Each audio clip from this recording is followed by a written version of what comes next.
আমার ভাসুর মানে আমার স্বামীর বড় ভাই। আমার স্বামীকে কৌশলে বিদেশ পাঠিয়ে দেয়। আর আমার স্বামী তার বড় ভাইয়ের কথা কিছুতেই অমান্য করেনি। তাই সে বিদেশ চলে গেল। তারপর বাড়িতে আমি আর ভাসুর থাকি। একদিন রাতে ভাসুর বলল, আমার পায়ে খুব ব্যথা করছে, আমায় একটু মেসেজ করে দেবে। ভাসুরের এটা ছিল মিথ্যে অভিনয়। আমি ভাসুরের চিৎকার শুনে আমি তার পায়ে মেসেজ করতে গেলাম। তারপর ভাসুর দরজা লক করে দিল। তারপর আমার সাথে যা ঘটেছিল তা শুনলে তোমাদের মাথা গরম হয়ে যাবে। তাহলে গল্পটা বলি। আমি থাকায় স্বামী শাশুড়ি ভাসুরের সাথে থাকি। আমার স্বামী আর ভাসুর ব্যবসা করে। শাশুড়ি প্রায় অস্ট্রেলিয়ায় থাকতে জানুন আর বড় মেয়ের কাছে। এখন মূল সমস্যাটা বলি। আমার স্বামী আমাকে নিজে পছন্দ করে বিয়ে করতে চেয়েছিল, কিন্তু আমাদের পরিবারের সাথে তাদের আর্থিক অবস্থা মেলে না। আমরা মধ্যবিত্ত, তারা ধনী বলে কেউ রাজি ছিল না। তখন আমার ভাসুর সবাইকে রাজি করান। তবে আমার প্রতি তার অনুরোধ ছিল যে উনার বাচ্চাকে আমি দেখাশোনা করি। ভাসুরের একজন মালয়েশিয়ান ভুল ছিল। সে 1 বছরের বাচ্চাকে রেখে ডিভোর্স করে চলে যায়। বাচ্চাকে তাকে আমি দেখাশোনা করি। বাচ্চাটার বয়স 2 বছর। এখন যাই হোক, মূল ঘটনায় আসি। এখন একদিন দুপুরে বাসায় আমি আর বাচ্চাকে ছিলাম। বাচ্চাকে বিছানায় শুয়ে আমি বাথরুমে গোসল করতে যাই। বাচ্চাকে যেহেতু রুমে একা, তাই ওকে দেখে রাখার জন্য বাথরুমের দরজা খোলা রাখেন। ভাসুর তখন বাইরে আর শাশুড়ি অস্ট্রেলিয়ায়। বরের কাছে বাসার চাবি থাকে। এ সময় দরজায় শব্দ পায় ভাবি বর এসেছে, কারণ চাবিটা ওর কাছেই ছিল। কিন্তু ভাসুরকে দেখে হঠাৎ আমার রুমে ঢুকে পড়তে। বাচ্চাকে তখন কিছুটা কাঁদছিল, তাই মনে হয় বাচ্চার শব্দ এসেছে। এসে ঘনীভূত রুমে ঢুকে পড়ে। আমি অবাক হয়ে গেলাম। কেউ না বলে হঠাৎ এভাবে বাথরুমে ঢুকে পড়ে। আমি তাকে কিছুই বলতে পারিনি। ভাসুর তখন বলেছিল, সরি, আমি জানি না তুমি বাথরুমে ছিলে। এদিনের ঘটনার পর থেকেই ভাসুরের চোখে আমি একটা অন্যরকম দৃষ্টি দেখি। দৃষ্টিটা জানি কেমন, আমার মোটেও ভালো লাগে না। মনে হয় উনি আমার দিকে তাকিয়ে অনেক কিছু ভাবছেন। আমাকে উনি নাম ধরে ডাকতেন, কিন্তু এখন ডাকার ধরনটাও কেমন যেন হয়ে গেছে। এই ঘটনার পর থেকে প্রায় প্রতিদিনই দুপুরে উনি বাসায় চলে আসেন, অথচ আগে প্রয়োজন ছাড়া কখনো আসতেন না। এই সময় আমার বর থাকে প্রতিষ্ঠানের অফিসে। অফিসে কাজ না থাকলেও বরকে কোনো একটা কাজে লাগিয়ে উনি বাসায় থাকেন। শুধু বাসায় থাকলে সমস্যা ছিল না, কিন্তু বাচ্চার কাছে থাকার অজুহাতে উনি আমার ঘরে পড়ে থাকেন আর অদ্ভুতভাবে তাকান। বাচ্চার জন্য আমিও বেশি দূরে সরতে পারি না। বাচ্চাটা কিছুক্ষণ পর পর আমাকে ডাকে। এ অবস্থা প্রায় 2-2.5 মাস ধরে চলছে। হঠাৎ আমার ভাসুর বলল, আমার স্বামীকে বিদেশ পাঠাবে, ভালো একটা বিষ আছে, তাই বেতনও অনেক ভালো, আর তাই আমার স্বামীও না করেনি। উনি মনে হয় আমার কাছে কিছু একটা চাচ্ছেন। না হলে আমার স্বামীকে বিদেশ পাঠানো কেন? তবে তার চাওয়াটা যে কি সেটা আমি বুঝতে পারছি না। আবার ভাবি আমার ধারণা ভুল, কারণ উনি খুবই ভালো একজন মানুষ, খুব খেয়াল রাখেন আমাদের। তাই দ্বিধাটা রয়ে গেছে। আমি কি করলে ওনার সাথে সম্পর্কটা আবার আগের মতো হবে? তাছাড়া আমি ওনার মনে কি আছে সেটা কিভাবে বুঝতে পারব? আমার বরকে কি ঘটনা জানাবো নাকি অপেক্ষা করব আরও? আমি ভাবলাম না, বরকে এখন কিছু জানানোর দরকার নেই। আমি আরও কনফার্ম হয়ে তারপর জানানো উচিত আমি মনে করি। বাসুর আমার দিকে অন্যরকম দৃষ্টিতে চেয়ে থাকত। আমি মাঝে মাঝে বলে উঠতাম, আপনি এভাবে কি দেখেন আমার দিকে তাকিয়ে? তখন উনি বলতো, আসলে কি বলবো, আমি খুব কষ্টে আছি।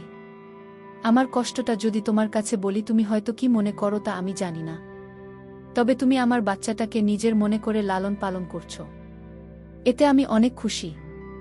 সত্যিকার অর্থে তুমি একজন ভালো ঘরের মেয়ে, কারণ এখনকার যুগের মেয়েরা তার নিজের সন্তানের প্রতি এতটা কেয়ার করে না যতটা তুমি আমার বাচ্চাটাকে করছো। আমি তোমার এই ঋণ কোনোদিন শোধ করতে পারবো না। আমার বাচ্চাটা মায়ের অভাব তা তুমি পূরণ করছো, এর চেয়ে বেশি কি হতে পারে? আসলে বিদেশি মেয়েরা তার সন্তানের প্রতি ভালোবাসা কম থাকে, তবে সবাই সমান না। বাঙালি নারীরা তার সন্তানের দিকে তাকিয়ে সারাটা জীবন কাটিয়ে দিতে পারে। বাঙালি নারীর কোনো তুলনা হয় না। তবে আমার ছোট ভাইয়ের বুক করে তোমাকে আনতে পেরে আমি নিজেকে ধন্য মনে করছি। আমার ভাসুর আমার এসব প্রশংসা করছিল। আমি তার প্রশংসা শুনে অনেকটা থমকে গেলাম। বাবারে, এত প্রশংসা! যাই হোক, ভাসুরকে একদিন দেখলাম খাওয়া দাওয়া ছেড়ে মনমরা হয়ে ঘরে শুয়ে আছে। এই বাড়িতে ভাসুরকে আমি দেখাশোনা ছাড়া আর কেউ নাই। দেখলাম ভাসুর আজ সারাদিন কিছু খায়নি। আমি ভাসুরকে বললাম, আপনার কি শরীর খারাপ? ভাসুর বলল, আমার মাথায় প্রচণ্ড ব্যথা করছে, সকাল থেকে কি করব বুঝতেছি না। আমি ভাসুরকে বললাম, আমি কি মাথায় একটু মেসেজ করে দিব? মেসেজ করে দিলে হয়তো ব্যথাটা কিছুটা কমে যাবে। ভাসুর আমার মেসেজের কথা শুনে অনেকটা খুশি হল। সে চেয়েছিল তার মাথায় মেসেজ করে দিই। আমি ভাসুরের মাথায় মেসেজ করছিলাম, এমন সময় সে বলল, দেখো, তুমি মেসেজ শুরু করতেই আমার ব্যথাটা অনেকটা কমে গেছে। তোমার হাতে কি জাদু আছে নাকি? আমি তার কথা শুনে কিছুটা অবাক হলাম। আমি বললাম, মেসেজ করে দিলে এমনই ব্যথা কমে যায়? এখানে হাতের জাদু বলতে কিছু নেই। মেসেজ করলে ব্যথা কমে যাবে, এটাই স্বাভাবিক। ঠিক আছে, তোমাকে অনেক ধন্যবাদ মেসেজ করে দেওয়ার জন্য। আমার মাথাব্যথা কমে গেছে। কিন্তু ভাসুরের মাথাব্যথা ছিল না। মাথা ব্যথার অভিনয় করেছিল আমার সাথে। আমি এটা বুঝতে পারি। আমি যখন তার রুম থেকে বের হই তখন সে একা একা বলছিল। আমি ধীরে ধীরে আমার প্রতি ভালো মন মানসিকতা তৈরি করছি, সেটা আমি বুঝতে পারলাম। ভাসুর কেন আমার সাথে এমন মিথ্যা নাটক করেছিল, তার উদ্দেশ্যটা কি ছিল তা আমার জানা খুব জরুরি ছিল। আমি বাড়িতে আছি, ভাসুরের সন্তান আর আমার ভাসুর। এরপর দিন আবার সেই অভিনয় শুরু করল। সে আস্তে করে চিৎকার করছে আর বলতে লাগলো, আমার মাথা ব্যথা করছে। এখন কি করব?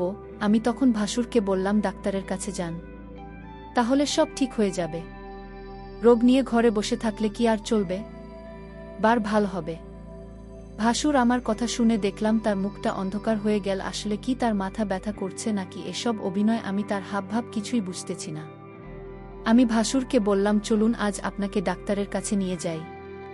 ভাসুর বলল, তুমি একটু মেসেজ করে দিলেই তো মাথাব্যথা কমে যায়, তাহলে শুধু শুধু কষ্ট করে কেন ডাক্তারের কাছে যাওয়া লাগবে কেন? আমি ভাসুরের কথা শুনে কিছুটা অবাক হলাম। সে চায় আমি তার মাথায় মেসেজ করে দিই। আসলে সে কি চায় সেটা আমার জানতে হবে। ভাসুরের এমন অভিনয় আমার কাছে ভালো মনে হচ্ছে না। এর মধ্যে আমার বর আমার কাছে ফোন করল। আমাকে জিজ্ঞেস করল, কেমন আছ সালমা? আমি বলেছিলাম, তুমি খুব শীঘ্রই বাড়িতে আসলে অনেক ভালো হতো। এতদিন বিদেশ থাকার দরকার নাই, তুমি যত দ্রুত সম্ভব চলে আসো।